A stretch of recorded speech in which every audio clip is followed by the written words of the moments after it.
This is the OBSbot Tiny 2 Lite, and it might be the be-all, end-all of all USB webcams right now. I'm going to tell you right now, this webcam starts at $179, and at that price point, it's incredibly difficult to beat for what it is. For example, a budget mirrorless camera like a Sony a5000 with a little software trickery, a dummy battery, and a capture card looks like this in this setup. And this is not bad. Sure, and this has been manually tuned, exposure has been set, it's using a kit lens. This is probably like a $250-ish configuration, $200 to $250 depending on how cheap you can get the camera. But then you just go to a plug and play USB webcam and this is how it looks automatically. It's quite surprising. But let's tune the webcam now that you've seen it in automatic settings compared to a camera that's been manually adjusted. So let's do that. Bam, here we are, a little bit of color correction, set the white balance and made some adjustments to it, and it looks good. One of the reasons this webcam looks so great is because it has a 1/2-inch sensor. Now at $179, that's bonkers. That is quite insane because a 1/2-inch sensor webcam for $179 that does 4K 30 is competing with webcams that are way higher in that class, like $250, $300 webcams, like the Insta360 Link and the Facecam Pro. Although that one can do 4K 60, but that's not going to change how the image quality looks. It's just that you get more frames, sure, whatever. But this is fantastic.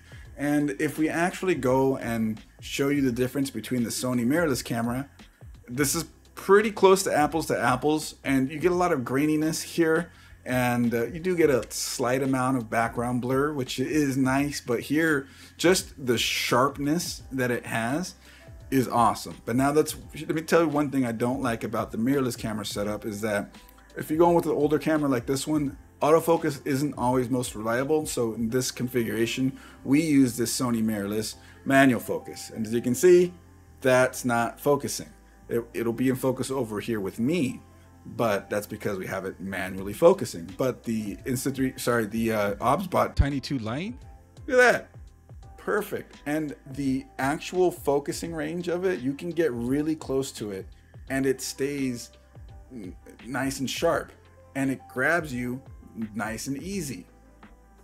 This is a really awesome webcam so far. OBSbot also advertises some AI features with this. It's one of the things that they're known for with webcams, and that's tracking features. Through their software, you can also set up presets and stuff like that. So I've actually set up some presets where on this one is the primary preset. We got a preset 2. We're going to click it, a little bit more zoomed in, and you can see me more clearly like this. And we also have a preset if I want you to look up there. Look at that. We're on Brando's setup right now. And then we can just click back. Yeah, that actually worked really well. That was like perfect. That was crazy. I need to ask you something. Are you subscribed to our YouTube channel? Because if you're not, hit that subscribe button, and also follow over on Twitch. Links are right over here. All right, I'm out of here.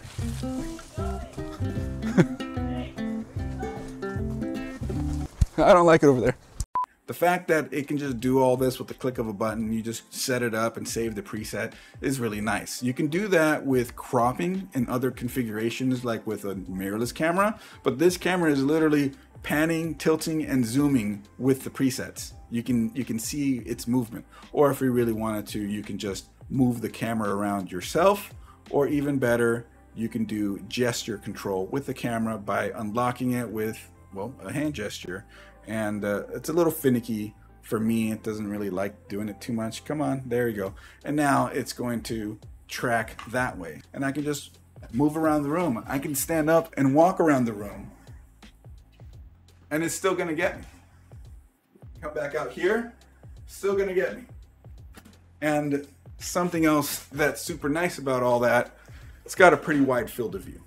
That's a pretty wide field of view right there. This webcam, unlike some other ones it competes against, actually does have microphones on it too. So if you wanted to use it outside or out and about and you're worried about how to mic yourself up, it does have a microphone on it. My bet is it sounds okay. And after reviewing how that sounded, didn't sound great. So I generally don't recommend using webcam microphones, especially if you're going to be using it in a streamer configuration. You're going to want a better mic like this one. Let's talk about what's in the box real quick. They include obviously the camera and a USB-C cable, but what's nice is they include a USB-C to A adapter. This computer that I'm plugging it into doesn't have a USB Type-C plug on the back of it, but it does have a USB-A port on it, so the inclusion of that adapter made it a lot easier to connect. But a lot of the times, a Type-C port is not used on most people's motherboards, so the fact that the cable is C to C will also open that up as an option, and that's nice. One more thing I quickly wanted to go over is that a lot of what makes these webcams is their software, and how good is their software, what can you adjust. And it turns out in the software you have everything you need, really.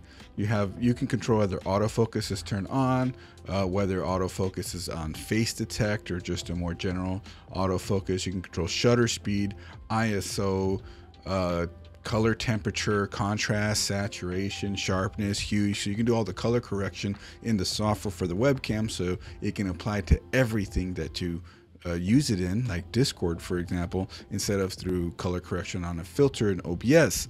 So that's actually nice that it would apply through everything that way. The software is also what you're going to be using to either manually adjust the webcam's angles or also set the presets in the software as well. There's a lot of options in there. You can even control the microphone, and you can disable it in there. There's automatic gain control for it. So you can tune the mic a little bit in there. Not that I'd want to use that. And also you can do factory reset, firmware upgrades, and other stuff like that. So it's a pretty strong software solution for this camera. And there's a good chance, because what I've seen before with the Tail Air is that you were able to use your Stream Deck to control it using the OBSbot plugin on the Elgato marketplace. Well, the current software can detect the camera, but maybe it needs an update for this new release of the camera for you to be able to control it, pan, tilt, zoom, all that stuff using your Stream Deck buttons. My guess is that will happen soon, so that will be another nice little feature. I just want to drive home the point that the camera you're looking at right now is a Sony mirrorless camera through a capture card. This is sort of the starting point of going the mirrorless route for all streamers to attain. And you just go up from here into more and more expensive cameras. This is a $200-ish, $250-ish camera setup, and then you go to $500, $800, maybe $1,000. Some people even put $2,000 camera setups in their stream configs, and a webcam is beating it. OBSbot Tiny 2 Lite at $179, that's it. Like, there's no other option out there to get if you were to ask me. If somebody's going to ask me for a webcam recommendation, it's going to be this one. The price isn't outrageous. Some of the competitors at $250 and $300, like the Insta360 Link and Facecam Pro, the price is just a little hard to swallow. And back in the day, I would also say just get a Sony mirrorless setup in that price range if you can get one secondhand and get that configuration going. It'll set you up for success in the future. But at $179, this camera is just going to be the go-to. It's a good price. The quality is fantastic. It has one of the biggest sensors of all USB webcams out there, and all the ones that have the same size, if not a bigger sensor, all cost more than it. So it says a lot. You have AI tracking, you have the features for the presets, a little bit of tuning makes it look super good. I can't say enough good things about this webcam. So if you like this video, you know what to do. Hit that subscribe button and that bell so you don't miss a single upload. Also, I stream to Twitch every Friday at 8 p.m. Pacific at twitch.tv/coalitionchris. But if you want to watch this webcam on a stream that happens every day at 8 p.m. Pacific, check out twitch.tv/has_agent. You see it right here. Links will be in the description below. Make sure you check that out. And well, I'll see you guys in the next video or the next stream. Peace out for now. Bye. Redo it? Which part?